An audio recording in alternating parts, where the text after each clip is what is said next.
Welcome, everybody. I'm Jeffrey Lependorf, Executive Director of the John Cage Trust, here in the beautiful, snowy upstate New York at Bard College. Wonderful to see you all here. We have quite a wonderful program. This is our second edition of Chance Encounters with John Cage, where taking a note from John Cage, we ask questions and we accept answers. We don't know what will come, which is great, a wonderful position to be in. So happy to see you all here. We have two wonderful guests, both affiliated with this remarkable exhibition and performance series happening right now in Leicester, UK, at De Montfort University in the Leicester Gallery, Residue, What Remains. And with us are the curator of the exhibition, Sue Schroeder, who has been creating well over 100 works over the past 45 years, all over the globe, in museums, green spaces, architectural places, water environments, theaters, etc. She's engaged particularly in really wonderful interdisciplinary collaborations with major voices in dance, music, spoken word, visual art, and design. She is also recognized as an international arts activist and mentor and the founding artistic director of Core Dance. Her work focuses on the creative process itself, movement, research, exploration, and dance making as a catalyst for social change. And I'm thrilled to say she was just recently awarded first prize in performance art at the recent Biennale in Florence, Italy, for her performance installation around her beautiful film, Home, an award-winning film. And she makes her curatorial debut this year with Residue, What Remains. And we also have with us, well, let me first welcome Sue. Sue, welcome. Thanks, Jeffrey. I'm so glad to be here. Thank you, Thank you. Sue. And also with us, Hugo Worthy, who is the curator of the Leicester Gallery at De Montfort University in the beautiful city of Leicester, England. He's curated numerous exhibitions and projects, often drawing on the intersections between contemporary visual art practices and other disciplines, including dance performance, music, game design, socially focused practices, and pedagogy. The exhibitions he's worked on tend to be underpinned by a belief that visual arts can support meaningful social change, and he works to make contemporary art galleries safe and welcoming spaces for all during these turbulent times. Welcome, Hugo. Thank you very much, Jeffrey. It's an absolute privilege to be part of this conversation. Oh, thanks so much. Well, it's so great to have you both here. I wish I could be there in person, but lucky viewers, today we have a little video, a quick little tour of the exhibition. But before we get to that, as this exhibition is described as one of Fluxus works, let's just have a little chat. We're going to start big and zero in of what Fluxus is. I think most coming here probably have an idea. To me, Fluxus, I don't have a dictionary definition, but I think of it as artworks focused on actions. And so the idea even of having an exhibition is already interesting, because what is it we're really showing? Is it results? Is it the work itself, etc.?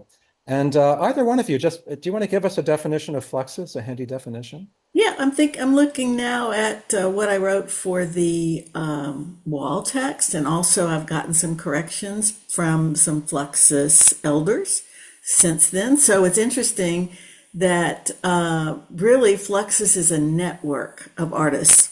And I've often thought of it as a movement, but I've been corrected. It was really, they wove together, there was this conversation going between a lot of these artists, and it was really pushing the boundaries of the norms in painting, sculpture, poetry, music, theater, and erasing the distinction between life and art. And that's where the daily activities, and you talk about scores and actions. This exhibition is really about action, but there are areas that are, you could probably still make action out of them, but concrete poetry is part of Fluxus, the music, sound, but that's also action. We've had some sound events already.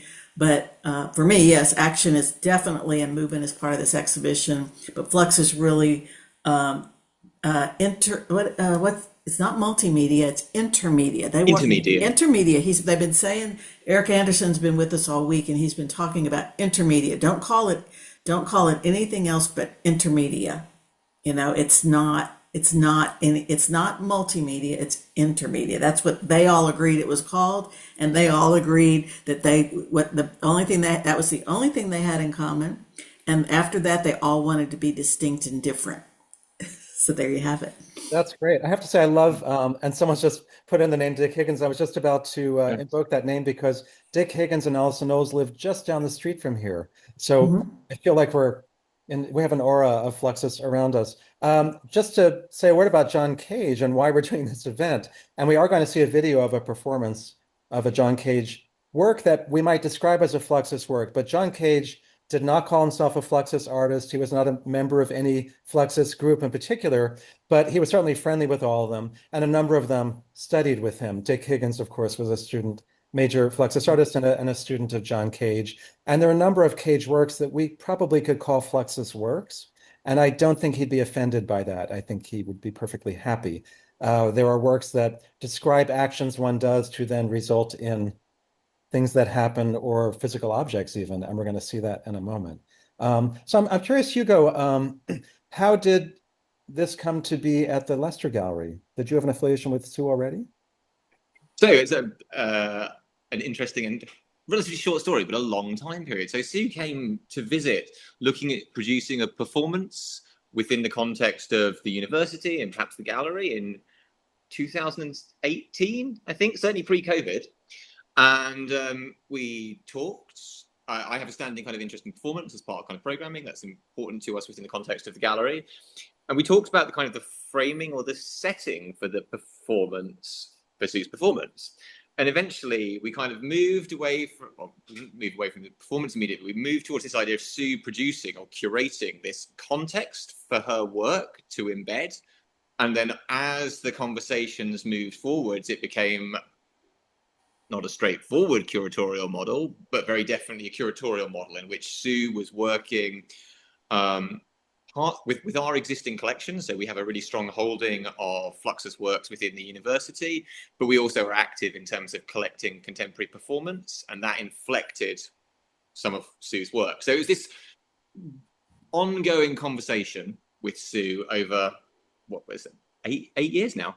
So, which kind of led to the outcomes that we have today. But the intersections were really around this idea of kind of performance and scoring, and how. But for Sue, I think it was really important. I'm sure she can say more about this. But that Fluxus is this extraordinary kind of historical movement, but she's really interested in articulating its resonance today, and artists and practitioners who, whether or not they'd use the term Fluxus to describe their practice, remain influenced by and inspired by the kind of the Fluxus activity. Wonderful. I have to say, personally, I love the challenge of incorporating performance into art exhibitions, just Yeah. to activate spaces like that is so fantastic. So I think I'm going to show, we have a little, it's just a phone video, but it's really great. Just a little quick tour of the exhibition, and either of you feel free to sort of narrate while we watch it. I'm going to share screen, hopefully in just a moment. Here we go. And here we are. Oh, that's the wrong video. Excuse me. We'll see that one in a moment. Here's the one we want. Are we all seeing the exhibition video? Yeah.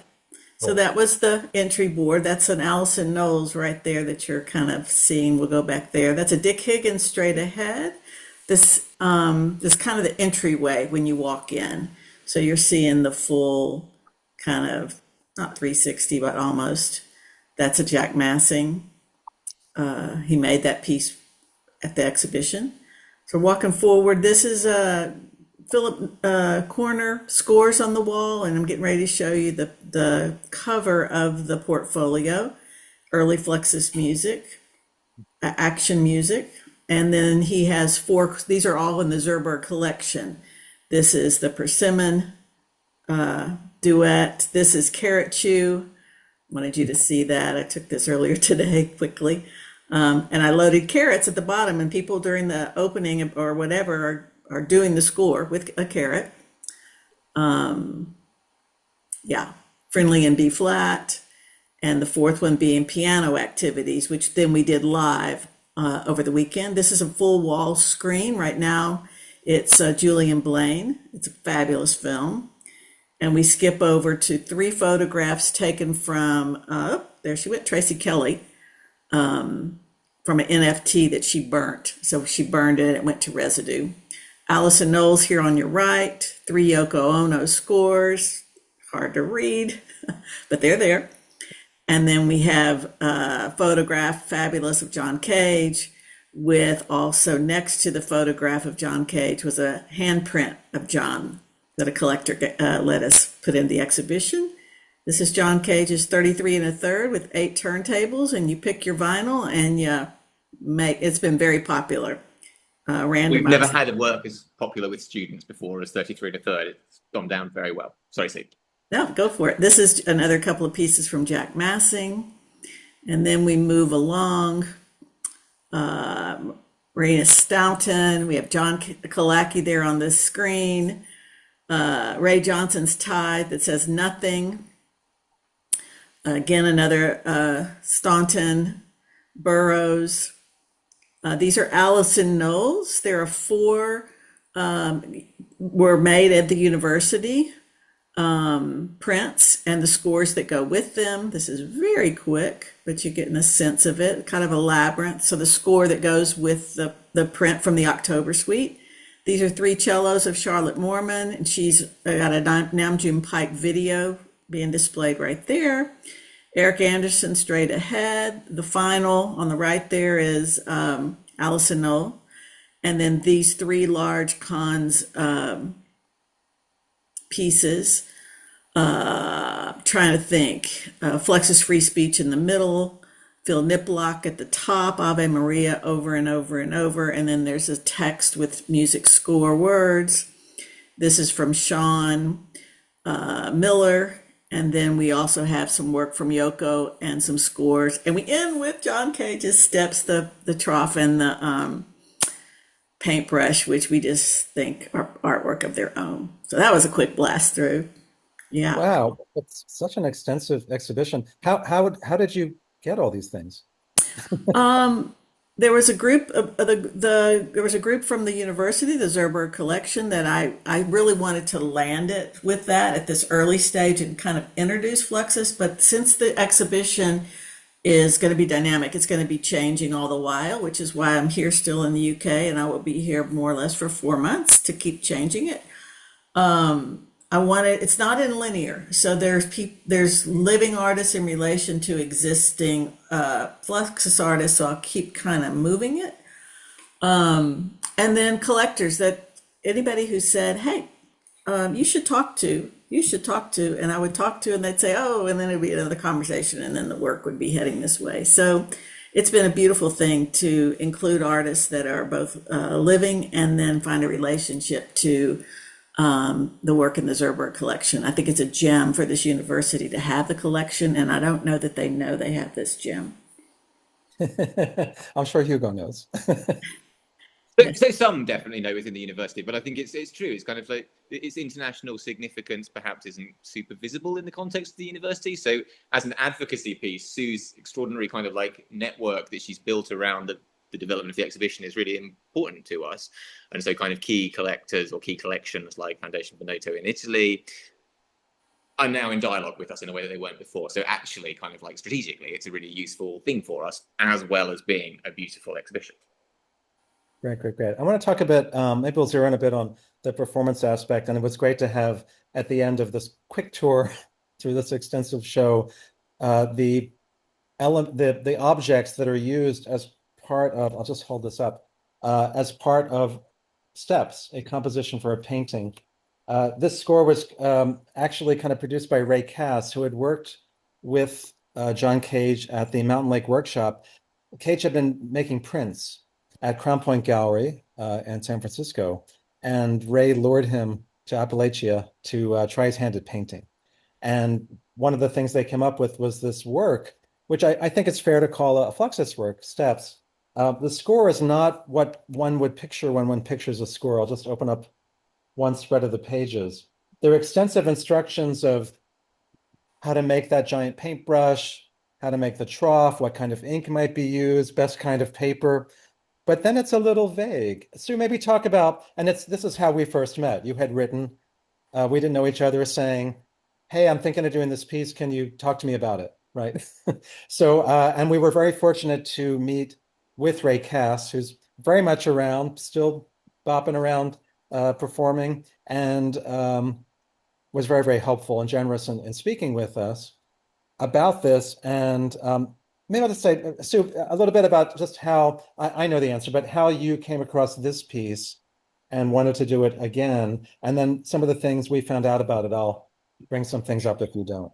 Well, being a mover, I've been looking for movement-based practice throughout this. There is, again, like back to the various aspects of Fluxus. There's a whole bunch of concrete poetry and graphic work, and I really, being a mover, I really wanted to create action. I also wanted to create agency in the public. So how can I get them literally moving and doing something? So that kind of was what I was looking for in my research. And between Jeff Arnall at Black Mountain College Museum, he was always dropping little bits of ideas towards me. And so that's where I think steps originally came into my sphere of understanding. And then reaching out to you, and then we having a conversation with Ray, which was fabulous, then going to Watermill to be with Ray to actually do it. I got to physically experience it. And at that time, Ray was planning on being with us. And at the last bit with his health, he couldn't make it, but he appeared on the back wall. So we zoomed him in and he gave a delivery, and he actually stayed. He was able to watch while we did it. And he sent two of his assistants that he's had, one that had been working with him for the last 10 or 12 years, and then a newer assistant. And between the two of them with me, we created the Steps event, and we did three versions. It's a piece for about 30 feet of paper, about 5 feet. It's different measurements here in the UK, but basically 5 by 30, and all these instructions about paint. We pretty much did it in its purest form, though Ray has been texting me since and saying a couple of things. He was surprised at how many people were involved, that the whole audience was engaged with the project, which was a yay for me. And the other was he called it formal, and I couldn't decide if it meant we left this black box and we left some seating so people could sit, but we also had chairs around. Most people, of course, will naturally go to audience seating, whether it was that or if it was a theatrical setting, or it was just, I also put sound in between that was kind of randomly put on. So I'm not sure exactly what caught Ray as formal, but he felt it was the first time it was formal, and it was the UK premiere. So all of that was super exciting. Oh, that's amazing. And it was great fun when we met Ray out at Watermill. We both, much to our surprise, ended up being in the performance, which was a treat. But I want to say, when we first met with him on Zoom, in fact, you asked some questions. I was so happy you asked. And the questions, I think, the answers were surprising to both of us. One question you asked was, so how long should this piece be? Mhm. And his answer was, how long do you want it to be? I think it can be any length. It's not defined, any length of time. How many dancers should be in it? And I think he said, well, I've seen it done with one. I've seen it done with 100.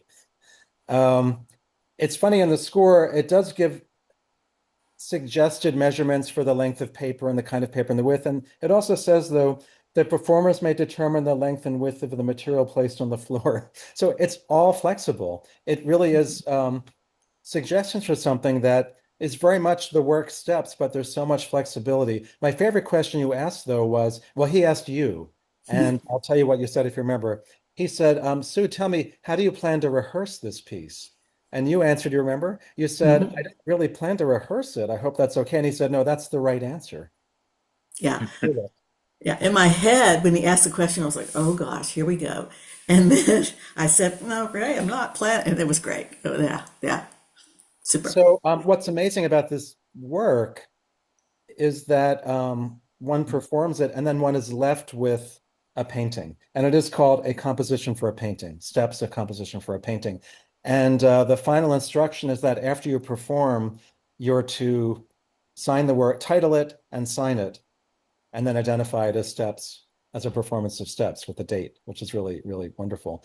And we're going to see a little bit. So Sue sent me a film of the whole performance. We're just going to watch a little 4-minute clip. So we're going to see the second production of steps. You'll see 3 long pieces of paper. The first one will have just happened.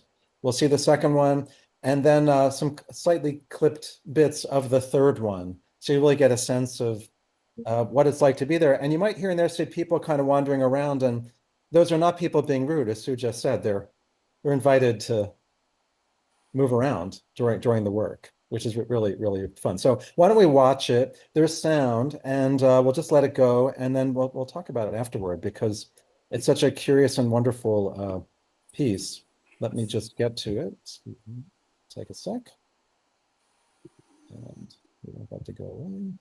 Okay, let me make sure I'm showing the right video. Have them all up. Okay. Oh, I see. I have to actually switch it in my QuickTime Player. I'll do that. Sorry, folks. Tech will do us all in. There we go. Okay, I can now share screen. And there it is. Share. Okay, here we go. So here is a bit of the performance of steps at the Leicester Gallery at Montfort University.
Bravo.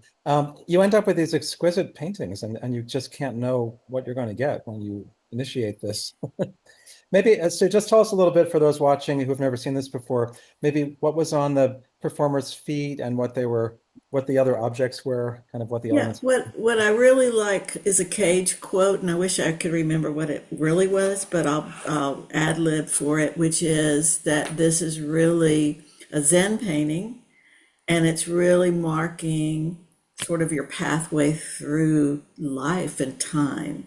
And Ray quoted it in the pre-show. He was on screen, gave a delivery before we got started in the background on his relationship and things. But the first pass, which you didn't see, was Eric Anderson. It's quite lovely. It was a solo pass, and Eric is doesn't easily walk.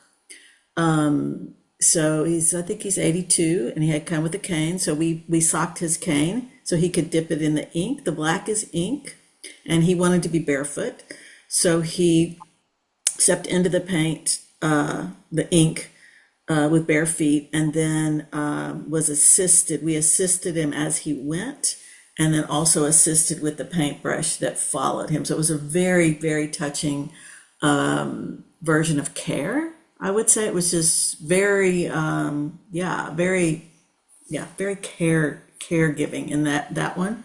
Quite lovely, and you're not seeing it, but when you step onto the brown paper, so you still have ink. I still have ink on the bottom of my feet, ink stains for sure. But the reason you're also seeing people walk back and forth because there's paint everywhere and needing to get cleaning gear. It was a fast install. So anyway, that's a little bit of that. The second pass was myself. I was on the upstage side, and my dance duet partner was Patricio Perolini from the Fondazione Bonotto, and he was thrilled and found out later at dinner that he had danced as a young person. So we had a duet going, and it was beautiful. We just sensed what we were doing, and the paintbrush kind of was our point of contact to work through that. And then the third option, we opened it up to the audience who would like to get up. And first, it was two young, probably teenagers, one of which was Hugo's daughter. So they did the first pass. And then a couple of others came back. And interesting that they made the decision to go back and then forward, which I love, the directional thing. So the feet were going different ways, and the brush was different, as well as the entry. When you step into the ink, it's really heavy. It's really quite thick there. And if they keep going in the same page, it gets kind of thick and wet. So it was nice that they went from different angles. It's a gray wash for the paintbrush that gets pulled, and it's in a trough that is specifically built for the brush, and the brush is very specific as well. And then the third, this was two women, which happens to also be one was Hugo's wife, that then did the curving, which was again their decision. So it was just beautiful that people stepped into the opportunity, and others were just thrilled to be watching. We're running around. I think Eric was the only one that chose barefoot. Everybody else, we had socks. And then with socks, you still see the footprint, but they carry paint in a very different way than the bare feet do, all of which are lovely. And you're right, Jeffrey, afterwards, each painting was named by whoever was made the journey. Each painting was signed, so that community one, everybody had their pencils and were choosing where they signed it. And then the other sort of guideline is you must say John Cage, Ray Kass, a composition for a painting, and Ray said to add the year and the location. So I we have to have all say, of those, and they're drying. I love that. We didn't show it in this little clip, but well, first of all, for me, we had experienced two performances of it out at Watermill. I will say Ray had said we thought he was joking. Oh, don't worry, that ink will wash off in, 4 to 6 weeks. And he was not joking. He was not It did joking. eventually come off, but it was great fun having fun. Being at the gym with black feet was really fun. Um, but the choices to suddenly, yeah, curve the brush, but particularly for me, suddenly to go back over the painting in the other direction was a total surprise, once you're Yeah, in work. But what I do love, we didn't show, is that the naming of the work at the end and signing it is part of the performance. Like it really is yeah, part of the piece. So yeah. that naming, that bringing the individual into it is just sort of beautiful. I want to read just because it came up. I'm embarrassed to say this is from my Zen quote a day calendar, but I thought it was perfect for this. This is from Alan Watts, and this idea of what was pre-planned for the work and what just happens because of the environment, the opportunity created for this event. And I really like this. All wise action is never the result of choice. Choice implies ignorance and indecision. When you know what to do, you don't choose, you do it. It's just Yeah, it's so good. appropriate. Wonderful laugh when I read that. It seems so appropriate to this. And so this is what we would call an indeterminate work in cage language. It's going to produce something different every time. And it's what others might call a fluxus work, right? Actions are described and things Well, happen. and back to social change, and I've said this many times, is in my recent last couple of years of working, I tour and I work at universities teaching or community residencies. And so many people don't feel the agency to do anything. And the reason, when you peel back the layers, is they're afraid they're going to do it incorrectly. They're going to do it wrong. And so to give people an opportunity to do, how many versions of right did we see in that? Everybody made a choice that was right, correct, true. And so to start to get at that and say, yes, you can, because there are a lot of options instead of one right action. And so that's been underlying the social context, the social action is imperative for me with this project. That's so wonderful. You go ahead, Hugo. Yeah. So I was going to come in because I think there's a line in Cage's score, which is an act of real generosity, in which he says, he gives this list of the details of kind of how we're producing it, the trough, rough sizes, and then he says, or anything in the spirit of. And this idea that actually there is no wrong, that anyone can participate, that anyone can be engaged in and produce a work framed by kind of Cage's thinking is really super powerful. And we'd asked about kind of Fluxus definitions before. And for me, that's perhaps one of these integral parts of Fluxus, is that space for this really generous, really capacious space for interpretation, for participants to have agency, as you're talking about, Sue. And Fluxus provides a kind of a grounding for that. And so I think that idea of Cage's offer, that it's in the spirit of, and so anyone can do it, is super powerful. That's really wonderful. I mean, I think that's what I really love about this work, and what, even if we don't call Cage a Fluxus artist, or we do in terms of Cage, one of the key words for Cage is non-hierarchy. And of course, one of his great influences, there are several, but there's Zen, there's also Henry David Thoreau and civil disobedience. And so this idea that everyone can be involved and there's no wrong way to do it, and no one person's involvement is necessarily more important than anyone else's involvement or contribution to a group action.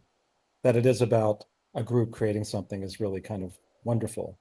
The flexibility and the generosity of these kind of works, not just Cages, but of these Fluxus works, is really a gift to people, to be invited to not have to know or to fully understand, but experience. And I'd say it's really interesting that embodied in step, but it's also fabulously embodied in 33 and a third. Yeah, let's talk about that a bit. Stu, do you want to talk, how does 33 and a third work? It's a work that, when it was first introduced by Cage, I'll just say a little bit and you can give us the details, was performed in a gym, and the audience really didn't know what they were coming to see. And there were no chairs. And so you'll take it from here because you have a similar setup. The audience had to kind of figure out what to do. You may have given a little instruction, but the audience eventually did something. So tell us what 33 and a third is, Sue, and maybe how people have been interacting with it at the Leicester Gallery. Yeah, I think, again, back to generosity, I think it can be set up I've seen it online in a variety of locations and done differently. We have 8 turntables. I think the minimum is 8. So we have the minimum. And we have them around, 3 on each side and 1 on each end. So it feels a little bit circular, which was really important to me, that you were in relation to people across the space that you might be could be creating with other people.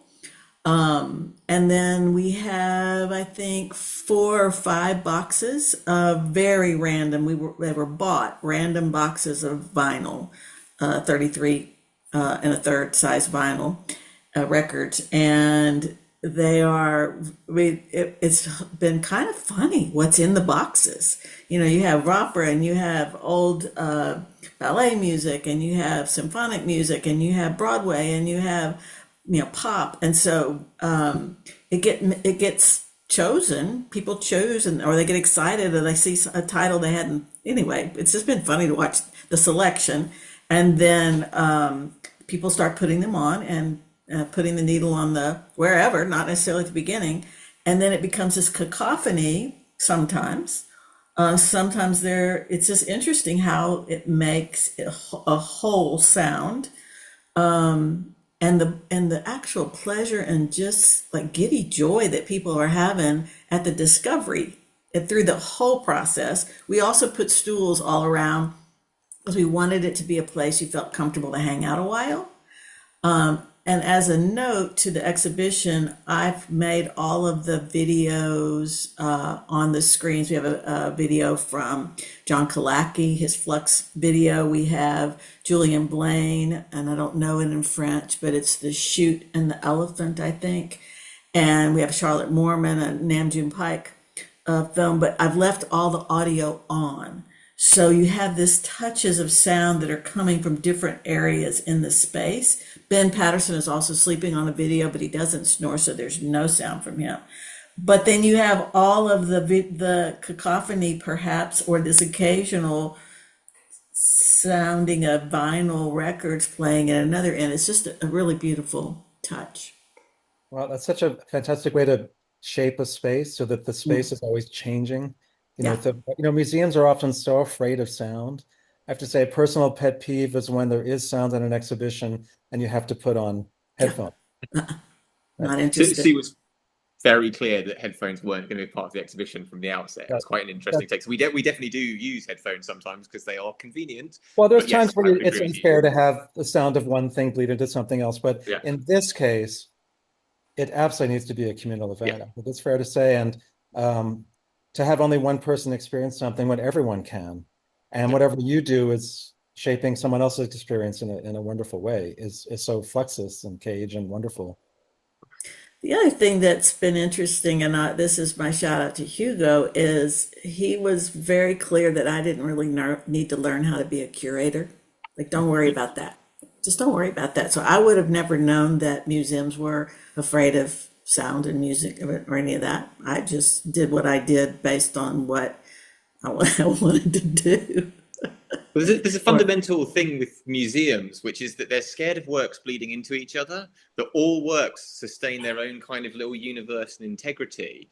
And so if sound overlaps from one film onto another work, it's to the detriment of that other work. And Sue, the show you've curated is all about that bleed and overlap between the different works and the different stories and the different networks. So it works beautifully, but it is kind of like in direct conflict. I think lots of Fluxus is in direct conflict with traditional notions of how a museum functions, of keeping something as a rarefied object that is not affected by the environment around it. It's funny. I can't help thinking of ancient Chinese painting where everyone who would then adopt that painting would add their own poem to it or signature. And so accumulation is actually the way things used to be shown way back when. And this idea of keeping it all pristinely separate is really a more modern way of showing things. So it's sort of wonderful to bring that back. um, I have to point out, I know we've been mentioning John Kalaki, and John is here waving. So John, hold your hand up again if you'd like to say something. I'll unmute you, but you don't have to. You don't want to. Okay, but it's nice that you're here. Thank you for being here. Sue or Hugo too, maybe tell us about some of the other performances that have been taking place and that are coming up, because it's really quite a cavalcade of great stuff. Hugo, you want to take this one? Shall I leap in? I'm going to leap in for tomorrow's performance because it has a really interesting connection. Then maybe across to you, Sue, for kind of like what's coming up in March. So, Stu mentioned we have Eric Anderson with us. He's been with us since the launch, where he had a performance take place. And Eric's one of the founding kind of like Fluxus figures. now based in Copenhagen, but was absolutely kind of like part of that McCunis, Dick Higgins, Allison moment in New York in the 60s and early 70s. And he is producing he's done a couple of talks with us, rustling up and recruiting for tomorrow's performance. And tomorrow's performance is called Opus 51. And Opus 51 is his best known work. Like lots of Fluxus artists who kind of are now more in the gallery world, he comes from a musical background. And Opus 51 was first performed in 1964 by the Danish National Orchestra, and is a series of very slightly different scores that are distributed to all the players. And each of the scores is the sentence, "I have confidence in you," followed by the alphabet. And each score is differentiated by being in a different different typeface. And there is no more instruction than that. The ensemble, whatever that ensemble is, then produces a response between them. I think, having said there's no more instructions, the instructions from Eric are, imagine what you think the composer would like the sound to be and respond to your fellow musicians. So that for us is a really interesting kind of like next step, generationally, a next step forward from Cage. And I think really beautifully tomorrow we will have people who are playing 33 1/3 as their instrument within Eric's Opus 51. So there's this really exactly the sort of bleed that I get really excited about through Sue's kind of practice as a curator. So that takes place tomorrow at 5 o'clock, and this kind of like bringing together of different threads of Fluxus practice. But again, this idea of generosity and of opening up to all. You don't need to be an expert musician. You can be. You're welcome to be if you're an expert musician. But if you aren't, you can go along and clap, and that can be your contribution to it. So that's the next substantial performance we have tomorrow evening. And then Sue has programmed this extraordinary kind of selection of different activities through until the end of the show in very early June. I'm going to hand across to Sue, but I guess it's kind of like a transition. The next group of activities are kind of really quite music facing, and then we kind of slide across into something which is more about movement-based activity. But I'll pass across to you, Sue, for a bit more information. Yeah. Because the exhibition is changing all the while, it felt like I needed to somehow present that as a way that would be understandable to the public. So I did that with a structure. I already started changing the exhibition yesterday. But it's going to change all the while, but there'll be sort of a major hub of activity around these moments. So the reopening number 1 is March 19th. And a major work that will come in with that, of course, with many other works, will be Alison Noll's Bean Garden. And it's where there's mics underneath in a large rectangle, 4 mics, and then filled with beans, and then you create a sound experience by walking on it. So there's that. And then we have Jeff Arnall and Dietrich Eichmann, who will do a duo that are free jazz at the night of the opening, after. And then that same weekend, Jeff is the director of Black Mountain College Museum and Art Center. He's going to give a talk on performance at Black Mountain College, the history of that. We're going to screen Merce Cunningham's Points in Space, and then we're going to have a soup, salad, and conversation in kind of memory of, or not in memory, what would it be? To honor Celebration. Alison Knowles, yeah. And then we might have a dance party with 33 1/3, just saying. We keep moving forward. The next reopening 2 is April 23rd, and that's kind of dovetailing with a residency with Polly Motley and Molly Davies, Polly movement bass, Molly projection, and they're doing a pretty major work in a theater, a black box theater on campus, and they named it, I think it's like Surprises and Dreams, and I apologize, but they just named it, and I don't know if I fully remember the name, but that will be done. And then outdoor, Polly will do, Barbara Dealey danced with, was a member of the Merce Cunningham Company, and Polly's been charged with the grid, and we're going to do that there's a beautiful lawn just outside the front door of the gallery. And then the activity just continues. We have Erica Seft Miller, and she's going to be it's doing some. It's been funny. A birth. Leicester is the birthplace of extreme ironing. Literally, extreme ironing. Just imagine what that conjures up. So Erica has a work that is in collaboration with Kelly Holt. Thanks to John Kalaki, I met these two fabulous artists, and Erica's going to be ironing around town and going to come in the gallery and iron, but ironing in the public space, often in water, in unusual settings to kind of alert attention, I would imagine. Kelly's going to be filming along the way. Later in that month, we have the Tamalpa Institute, which is Anna Halprin's and Daria Halprin's organization from the West Coast. There's a Tamalpa UK. They're coming to do the planetary dance. We're screening Breath Made Visible and A Journey into Sensuality, some lectures. Doug Rosenberg will be in with his new film, The Sea. We'll screen that. So it's just a lively, some surprises I can't say because they're not supposed to be publicized, but there are some of those coming as well. And then we'll end with a weekend called, which is part of the Concept Bank. If you don't know about it, conceptbank.org is a place that is a database for scores, and the public's going to be able to grab a score and do it all weekend as part of the Riverside Arts Festival that goes on in Leicester. And that'll wrap it up. Though Eric tonight charged the university students, he gave them 10 scores, not just his, two are his, but all different. Higgins, Frank Miller, that he wants them to perform the final weekend, that they should just organize and plan to do it. So we'll see if these students pull off their own performative action at the end of the exhibition. Oh, that's great. So anyone who goes can expect the unexpected. That's wonderful. Oh, every day, honey, every I have day. to say, a high point of my life was getting to perform Identical Lunch with Alison Rice years ago Yeah, at Hallmark. tuna sandwich. That's right.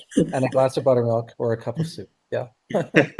Um, I'm curious just your thoughts on, what I love about so many of these, Fluxus works or performances is the question of like, where is the work? So like with steps, is steps the painting you get at the end, or is the steps the making of it, or is it all of it? Where does the work live is an interesting question because it seems to be in flux and one could have different answers and they I don't fit. think different answers are really perfect. Personally, I think a lot of what's left behind is the residue. So that's the leave behind. It's still related to the work, but as a I mover, and I really believe that it's the moment that it's the fleeting nature, it's the ephemeral that is so compelling. That experiential aspect is the deeper work, perhaps. What are you going to say about that, Hugo? so I think there's something really significant about Fluxus and its kind of ongoing influences, which not only does it start to erase those boundaries, but it says those boundaries don't matter. And the idea of the kind of the artwork as a particular thing, and then the preparatory work or maquettes or whatever that sit before it, and then kind of like a way it's presented further down the line or where it's in storage, aren't the artwork. The whole story, the whole journey is part of that kind of practice. And at any point, I think you can use the term art to describe that process. And so for me, there was this really significant moment today when Eric Anderson was speaking, where he talked about the idea of art being in conflict with culture. That culture is the kind of the stasis of the accumulation of the things that we're told are good and great. And art is always this kind of like mercurial, fluid poking at those expectations. And so any aspect of it can be described as artwork. Anything which is slightly difficult or awkward or unexpected becomes or is constituted as artwork in Fluxus thinking. And I think that's a really powerful idea, is that we don't need to pin down a point in time and space when the artwork is present. oscillates and comes back in different cycles and at different moments, but is always there as an artwork.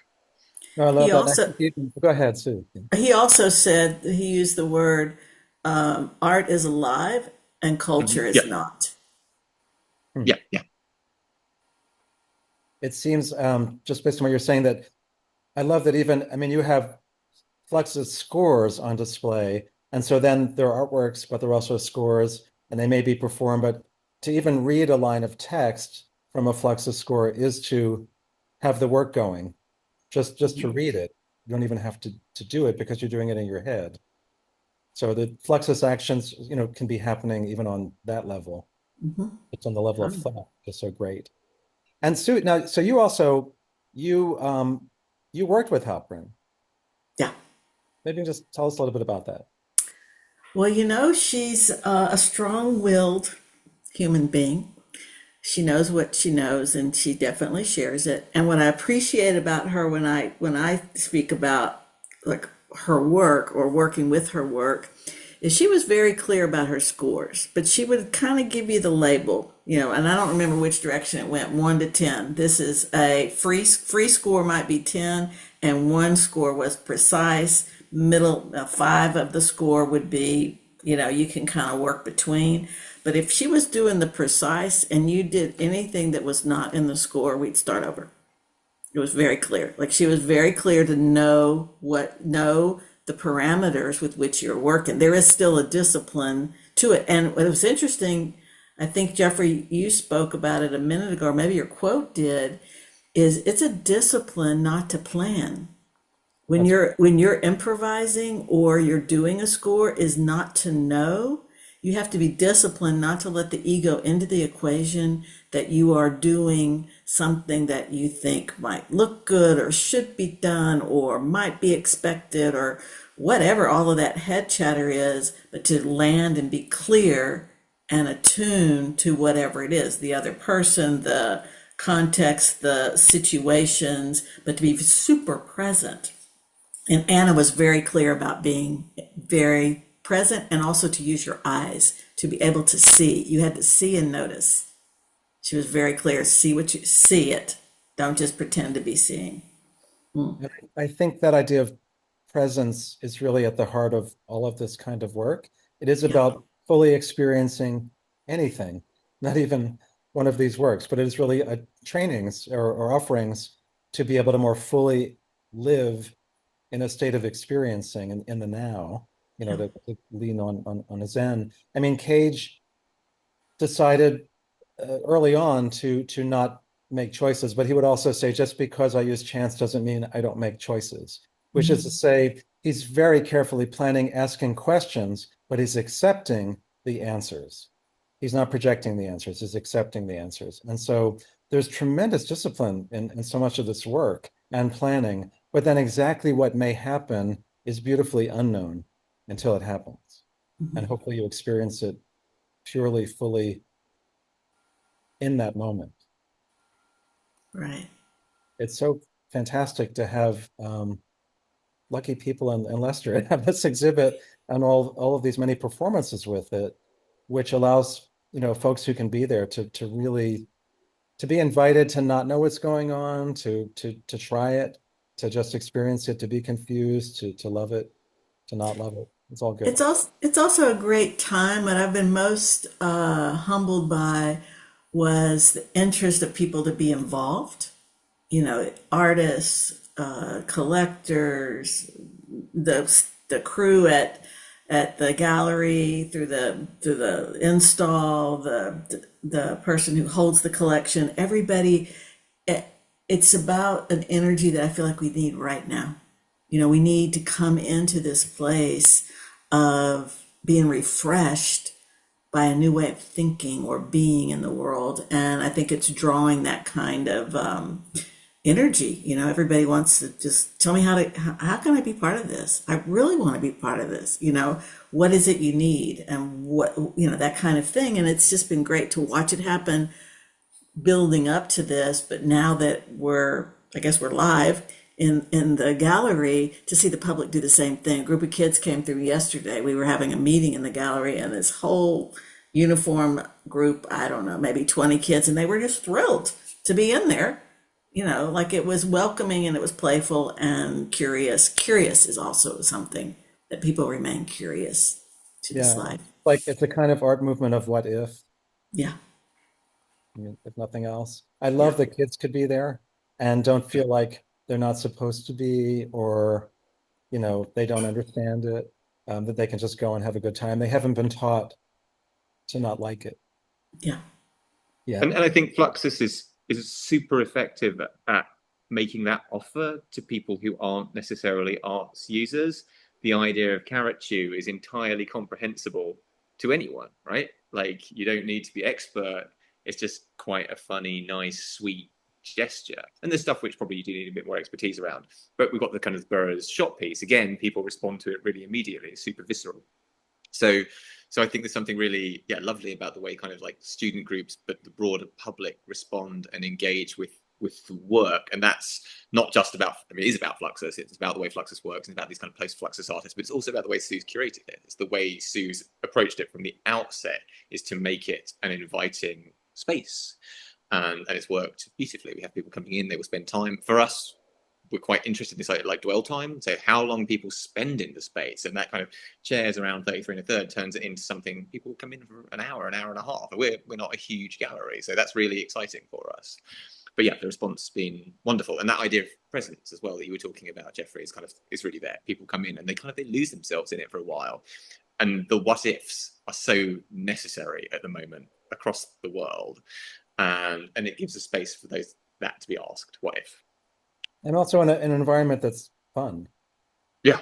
which is not always the case in an exhibition, to go in, to leave feeling like you've had fun. Hugo, can I ask you to describe for folks who might want to go off after this session and perform carrot chew themselves, what they need to do? So go ahead. carrot carrot chew, I'm hoping I'm going to remember it roughly correctly. Carrot chew is a piece where you are invited by Philip Corner, who is the composer of this work, to take a carrot and chew it into various sculptural forms. He has a list of suggestions of different sculptural forms that you might like to take, but you are not obliged to adhere to those. But yes, the idea, by eating a carrot or eating part of a carrot, you create a little sculptural piece at the end of it. Sue has helpfully supplied the carrots. If you happen to be in Leicester, you'll have to get your own, I'm afraid, in the US. Yes, I'm sorry. I'd like to say we'll send everyone here a carrot, but I think you can procure your own fairly Yeah. easily. And with that, we have come to the end of our hour. It's going really quickly. This has been so much fun and so lovely. I wish I could be there right now. I'm sure everyone here would like to be as well. But this has been just a wonderful conversation. And I think to talk about this kind of art right now really is so particularly wonderful. Um, Sue, a final word for us? Well, I would just say you can still come. If it just you happen to end up in the UK, we're about an hour outside of London by train. So please come. And you can also watch the website, Core Dance or the Leicester Gallery website. We have a residue page and there's some online activities. We'll have a conversation with Ken Friedman in a couple of Saturdays away. There'll be as soon as I get my self-focused a little more. We'll be posting more video and photos and ideally starting to do some writing around the work. But be part of it somehow or be in touch with Jeffrey. He's got access to scores or he can point you to us and we'll send you along some things to do. Today, Eric gave out all these scores. I'm happy to share scores with people. I just think we need to take action. Great, great. So I think that's the final invitation. Take action. Sue, thanks so much for being here today. Thank you for And having us. Hugo, you as well. Really wonderful Thank to you see so much, Jeffrey. you. It's been brilliant. And hope to see everyone in a month from now. We'll have Big Dance Theater with us, working on a new piece that includes some cage. Then after that, wonderful program for Poetry Month around Jackson Maclow. Lots more coming. Stay tuned. And stay Francis, everyone. Bye. Bye. Thank you so much, all.